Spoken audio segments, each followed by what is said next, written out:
كتعاني من نزلات البرد الحادة، كتعاني من السعال الحاد، ايضا عندك كحة مزمنة، عندك نزلات برد حادة، عندك ضيق في التنفس، ما عليك غير تاخدي هذه الوصفة دابا وتجربيها، وغادي تشوفي بانها غادي تغنيك على الادوية. الى عندك حبة ديال الليمون واحدة وعندك القرنفل، استغناي على جميع الادوية ديال نزلات البرد. اليوم غادي نشارك معكم واحد الوصفة رائعة جدا كتقضي على الكحة المزمنة والسعال الحاد، الناس اللي عندهم ضيق في التنفس. هاد الوصفه هذه طبيعيه 100%، غادي تداوميها لمده 3 ايام، غادي تهنيك من الزكام، الكحه، السعال الحاد. كيف قلت لكم، هاد الوصفه هذه يقدروا ياخذوها الوليدات الصغار وايضا حتى الناس الكبار. حبه ليمون واحده وايضا القرنفل اللي غني عن التعريف، والفوائد ديالو للجسم ديالنا كيقوي المناعه، عنده فوائد عديده جدا الجسم ديالنا، وكيهنيك من نزلات البرد الحاده. فهو شفاء طبيعي، يعني علاج طبيعي، كيشافيك من عفوا كيشافيك من هاد الحالات ديال البرد اللي ذكرناهم. فكنتمنى لي اول مره كيشوف هذا الفيديو كنتمنى تضغطوا على زر ديال الاعجاب فضلا وليس امرا، وتشاركوا الفيديو مع الكل باش تكون الفائده للجميع. ولا كنتي اول مره كتزوري هذه القناه كنتمنى تشتركي وتفعلي زر الجرس باش توصلي دائما بجديد الفيديوهات. فنبداو على بركه الله الوصفه ديالنا. الوصفه سهله وبسيطه. هنا عندي القرنفل كيف ما كتلاحظوا معايا، وعندي الليمون. غادي نجيب واحد الكوب اللي غادي نحضر فيه الوصفه ديالي كيف ما كتلاحظوا معايا. اول مكون غادي نشارك معكم الان رائع جدا في علاج نزلات البرد الحاده، ايضا كيقضي على ضيق التنفس وكيعالج لكم السعال. غادي نضيف واحد العود ديال القرفه، فضلت انني نضيفها عواد ما نضيفهاش مطحونه، باش ما تبقاش تلقاو دوك الحصى ديال القرفه. الا ما كانتش عندكم عواد ممكن انكم تضيفوها مطحونه، ما كاين حتى شي مشكل. هنا غادي ناخذ حبات من القرنفل رائع جدا لضيق التنفس.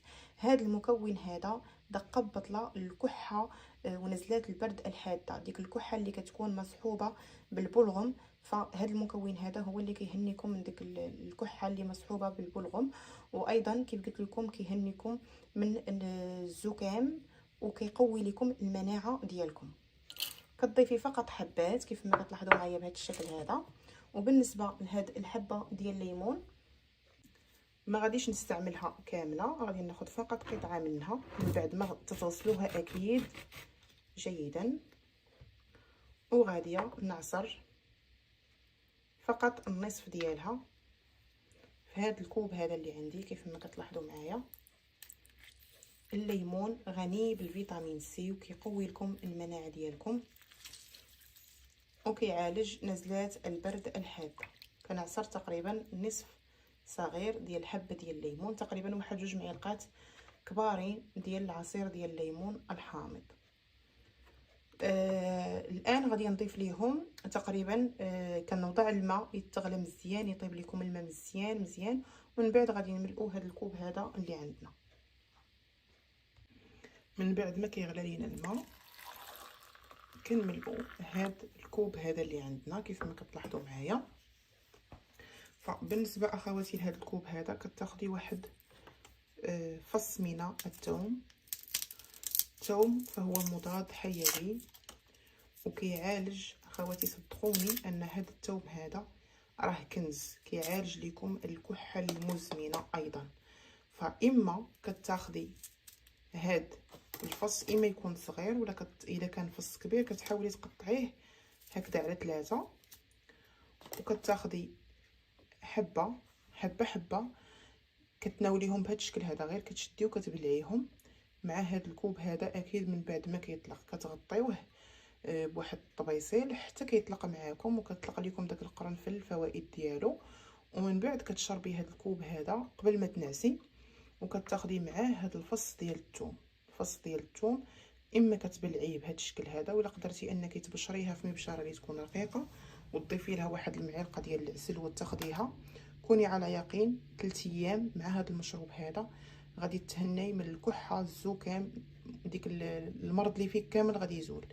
الزكام، الكحه المزمنه، السعال الحاد، هادشي كله ما غاديش يبقى في ظرف ديال 3 ايام. هاد الوصفه هادي راه كنقولها لكم اخواتي راه مجربه ومضمونه. بالنسبه للوليدات الصغار، انا وليداتي ما بقيتش كنشري الدواء، كتشري الدواء راه ما كيدير لهم حتى شي حاجه، خصوصا الا ولفوا انهم دائما ياخذوا الدواء. الا ولفوا دائما ياخذوا الدواء ما كيبقاش يعطي فيهم بتاتا نتيجه. كندير ليهم الثومه، كنحكها لهم مزيان مزيان مع معلقه ديال العسل وكنعطيها لهم، وكنزيدهم من وراها معلقه ديال العسل باش ما تبقاش ديك الحروره ديال الثومه. وهذا المشروب هذا الا بغيتي تحليه لوليداتك غير حليه ليهم بالعسل ولا بالسكر، المهم هو انهم يشربوه.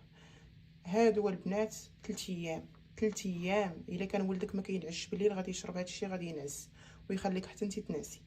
خصوصا بالنسبه للوليدات الصغار ما كيخليوش الوالديهم كاع ينعسوا بالليل بالامراض بالمرض. فاذا كان ولدك ما كيخليكش تنعسي بالليل، خذي يا اختي غير هاد الوصفه وتفكريني عليها وترحمي لي الوالدين عليها. كتاخدي كيف قلت لك اما تتبلعي هاد الفص ديال الثوم بهذا الشكل هذا، ولا حكيها في حكاكه رقيقه وديري لها معلقه ديال العسل وعطيها لوليداتك، ولا خديها انت مع هذا المشروب هذا قبل ما تناسي. ايضا غادي نشارك معكم واحد المشروب اخر حتى هو دقه ببطله زوين، تقدروا انكم تستعملوه، ديال الزعتر.